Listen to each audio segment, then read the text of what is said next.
Posibleng maharap sa kasong misrepresentation sa ilalim ng Omnibus Election Code si Bamban Mayor Alice Go. Yan po ay matapos matukoy na nagsinungaling umano si Go sa kanyang Certificate of Candidacy.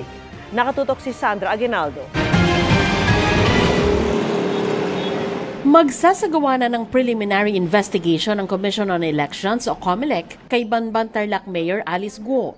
Ito ay matapos payagan ng COMELEC and Bank ang rekomendasyon ng kanilang legal department na magsampa ng reklamo laban sa alkalde dahil sa umano'y pagsisinungaling sa Certificate of Candidacy nito. Inadapt po ng COMELEC and Bank, unanimous, ibig sabihin lahat po kami, yung recommendation ng aming law department na mag-file ng formal complaint laban kay Mayor Alice Go / Gua Huaping.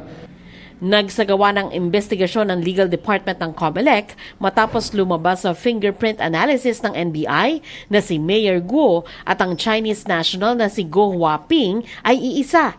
Sinuri din ng COMELEC ang sarili nitong records nang magparehistro si Go bilang botante at bilang isang kandidato sa pagkaalkalde ng Bamban. Lumabas din sa pagsusuri ng COMELEC na pareho nga ang fingerprint ni na Mayor Go at Go Huaping. Sakaling ma-file ito ng COMELEC sa hukuman, mahaharap si Go sa kasong misrepresentation sa ilalim ng Omnibus Election Code dahil sa pagsisinungaling na Pilipino siya kaya siya nakatakbo sa eleksyon. Diyan po ay isang kasong kriminal na may kulong na 1 hanggang 6 na taon na kung sakali pong mapapatunayan, ang kaso po ay maaaring maisampa sa Regional Trial Court. Para sa GMA Integrated News, Sandra Aguinaldo, Nakatutok, 24 Oras.